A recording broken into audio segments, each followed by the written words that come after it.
La nostra contrarietà alla realizzazione dell'inceneritore di Fusina e cogliamo l'occasione del Consiglio Comunale di stasera che sta per iniziare per dire due parole e dire le nostre motivazioni alla nostra contrarietà.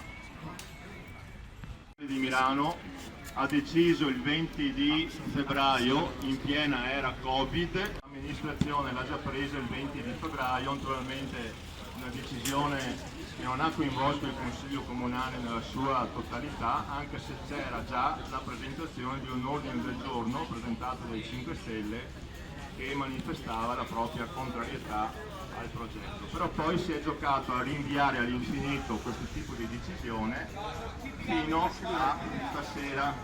stasera. Allora, quello che è interessante stasera è capire se il documento politico di indirizzo che voterà il Consiglio Comunale sarà la fotocopia del Consiglio Comunale di Mira. Ordine del giorno che per chi non lo sapesse,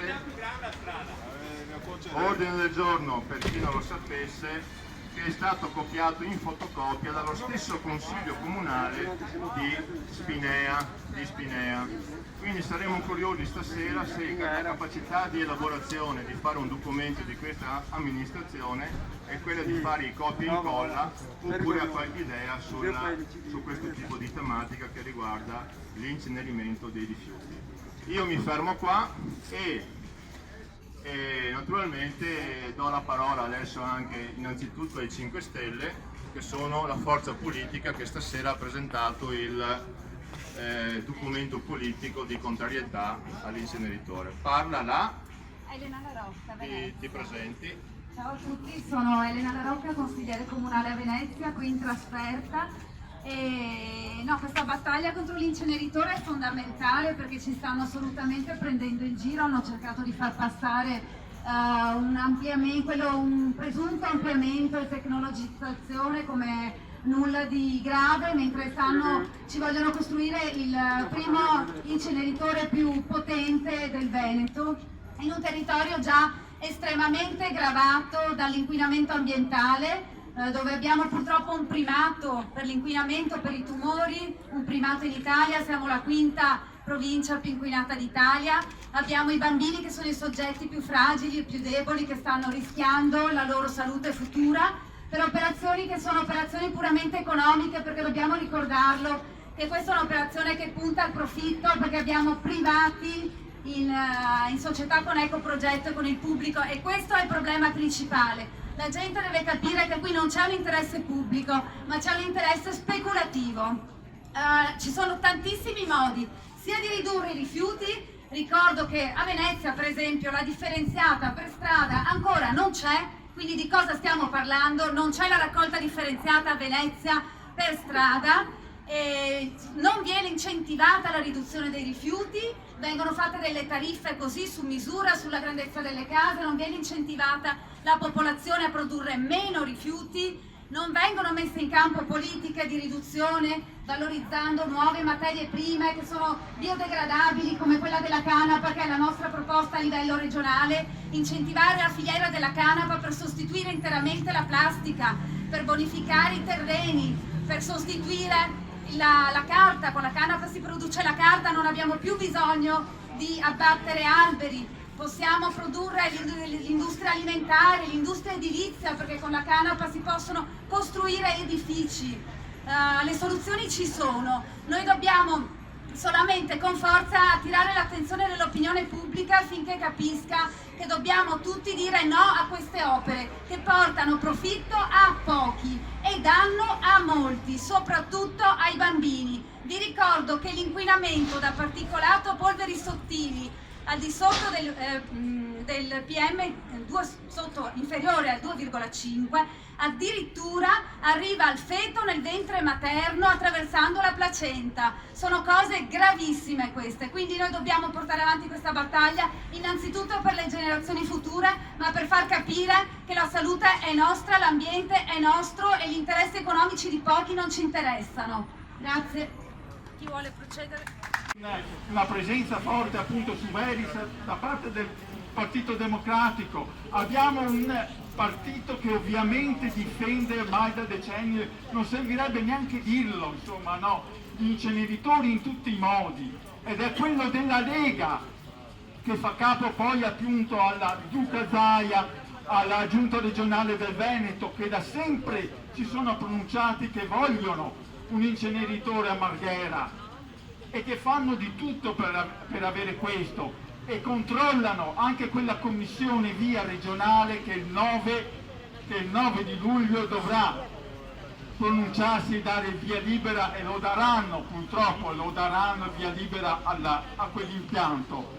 Ci sono anche responsabilità di chi gira la testa di fronte a una situazione come questa, ed è il ministro dell'ambiente Costa, che noi comitati abbiamo invitato da settimane, da mesi, a prendere posizione su questo, a confrontarsi con i comitati, ma questo non è mai avvenuto. Abbiamo chiesto di avvocare a sé l'autorizzazione del progetto perché deve diventare una via nazionale. Su questo non abbiamo mai avuto nessun riscontro, per non parlare poi dopo del sindaco Brugnaro, eccetera, gente che non sa neanche cos'è un inceneritore. È questa la contrapposizione, questa la scelta che le amministrazioni devono fare. Purtroppo vediamo che tanti consigli comunali invece vanno in direzione opposta a quello che è il volere dei cittadini, ma il volere dei cittadini non ha limiti e confini, abbiamo detto. Noi non ci arrendiamo sicuramente, al di là di quello che verrà deciso questa sera. Noi abbiamo un unico slogan, noi abbiamo un unico obiettivo, che è quello che quel progetto deve essere chiuso, bloccato, eliminato, e la mobilitazione per noi, per i comitati, continuerà finché non succederà questo. Grazie. Allora non serve dire che nei consigli comunali ci sono stati anche momenti di tensione, compreso anche l'uso delle manette come a Mira a gennaio-febbraio del 2020, prima dell'era Covid. Adesso diamo la parola a Mattia Donadel di Opzione Zero. Prego Mattia. Una iniziativa di oggi è una delle tante che hanno contraddistinto almeno gli ultimi 6 mesi di mobilitazione contro questo infame progetto. In questi mesi siamo andati davanti a tanti altri consigli comunali, da Mogliano, Venezia, dalla Riviera, oggi qua. Tante sono state anche le assemblee di cittadine costruite nei vari territori di forma vasta, tanti consigli di municipalità, tante anche le mobilitazioni di piazza. Basta ricordare quelle successe negli ultimi 15 giorni, con una giornata intera di mobilitazione fatta sia dai giovani Friday sia dai comitati che hanno bloccato per ore la sede di Veritas. Per non parlare poi della quella enorme assemblea che c'è stata di 600 persone a Marghera, che ha messo insieme appunto tutto quel sentire comune che c'è oggi dentro quel progetto, perché oggi quello che ci unisce tutti è questa idea forte che noi vogliamo, condividiamo, che è importantissima, che il problema dell'inceneritore non è un problema di Marghera, non è un problema di chi vive a Fusina e dintorni, ma è un problema collettivo di tutte le comunità, quanto minimo appunto metropolitano, ma generale metropolitano, perché sicuramente ci sono delle ricadute importanti dal punto di vista dell'inquinamento che produrranno questi 3 inceneritori in termini di diossine, di furani, di tante altre cose, perché verranno bruciati anche i famigerati FAS dentro quell'impianto, e questo lo respireremo in area vasta. Non è che l'inquinamento si ferma a Marghera, ma arriva, come lo sappiamo perfettamente, perché ci sono state una serie di indagini su questo, verso anche Milano, verso il Milanese, verso la Riviera e non solo, verso Venezia. Ma siamo anche qua appunto perché è un problema che va al nodo della questione perché parlare di inceneritori significa parlare di un sistema simbolo, di un sistema produttivo che è sbagliato, che è inquinante, che punta a distruggere la salute pubblica per favorire appunto sempre gli interessi poi di qualche privato. Oggi abbiamo un sistema di sviluppo che si costruisce dal punto di vista del sistema del ciclo di rifiuti, puntando ancora una volta sull'incenerimento di rifiuti, invece che sulle 3R, sulla riduzione, riciclo, eccetera, eccetera. Purtroppo siamo ancora a questo punto.